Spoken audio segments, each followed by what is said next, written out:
Laban kasi lumalaban ang FEU. Patuloy na silang umaatake na reverse yung scene natin this third set rather, 16-13 na ang attacks ng FEU compared kanina mga first two sets, bumaba ang kanilang pag-atake. Siguro kailangan talaga gawin ng PNP mag-block at mag-serve at receive dahil nga nakadalawa pang service ace ang FEU kanina. At dito nila nami-miss yung presence ni Michelle Datuin sa harapan pagdating sa kanilang blocking. And Veronica Concepcion, ang talumpati kanina ni Coach Bob at mamaya masasabi yan Tita Mosi, ayaw nyo bang manalo? Yun. Kasi kanila na 2-0 na, lamang pa sila. Ngumiti naman kayo. Yung pa isa. Kay Coach Bob ko narinig ko, bigyan mo nga isang matinding inhale-exhale. Check ball. Puntos yon para dito sa FEU. Palaban. And Pachari Sangmuang giving out instructions sa kanyang mga English naman yung instructions na binibigay niya dito sa PNP. Back set ngayon, Molina. Dug up there by Pons. Giselle C. Sending it over to Atienza, pero nawala yung blocker ni Atienza. Ipapalis niya sana Diba?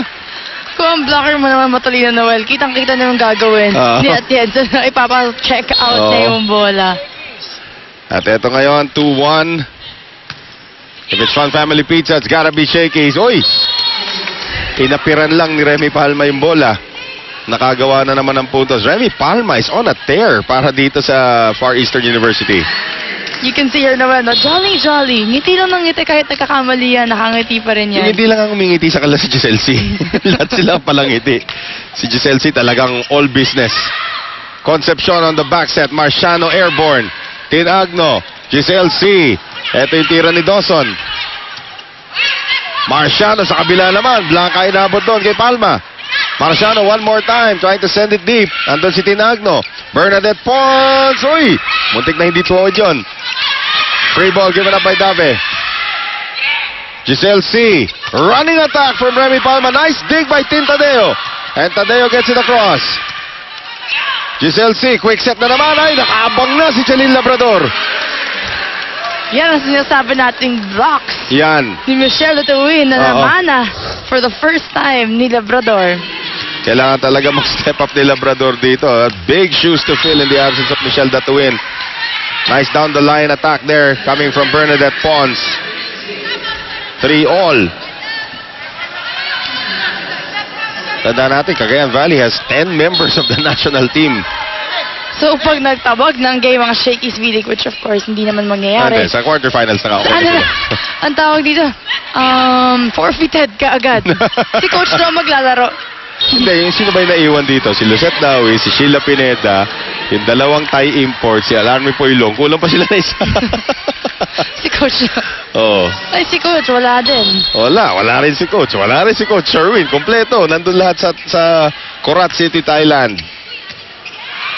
Concepcion now. Setting up Dave. Nice single block there coming from Bernadette Pons. Nakangiti na naman. Sangmuang. Nothing to smile about that if you're FEU.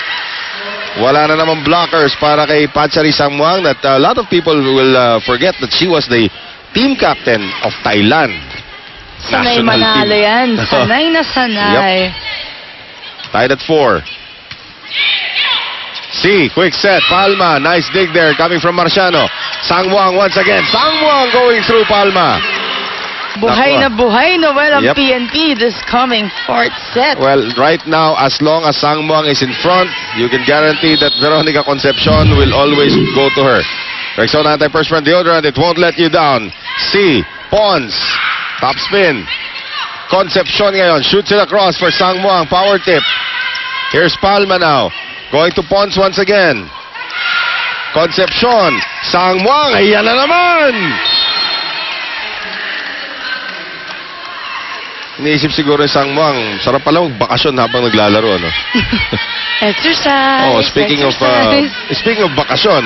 Yung dalawang Thai players naman ng Cagayan Valley. As we take our friends from Axel, the official outfitter of the Shakey's V-League, are on vacation mode. Si Kanika Tipachot at saka si Soraya. They deserve it. Giselle C. Combination. Pons gets it down. massive cross-court. Yun, no? Yan ang hinahanap nila rito, yung opener nila. Of course, Tony Basas did very well in filling in for Bernadette Pons, pero hindi nga lang ako yung mga panalo. But against Meralco, she scored 20 points. Silang dalawa ni Remy Palma, tag-20 ang ginawa nila ron. And double figures na ulit ito si Bernadette Pons as well as Remy Palma. Here's the combination. Patsari Sangmuang. Ipinakain sa tuhod ni Dawson yung bola. Unstoppable Yan na. right here. Dito siya sa harapan. Pero ito na yung huling rotation niya sa harapan, ha? Ayaw na niya lumipat sa likod. No? Ito na yung huling rotation niya. Molina back in front, no? Labrador. Nako. Yan na, yung mga serve ni Labrador na... This is one of her problems actually as a player. Magaling ang depensa niya. Good sense in floor defense. Pagdating sa serve, 50-50 yan eh. Never know, you never know. Right. Pons.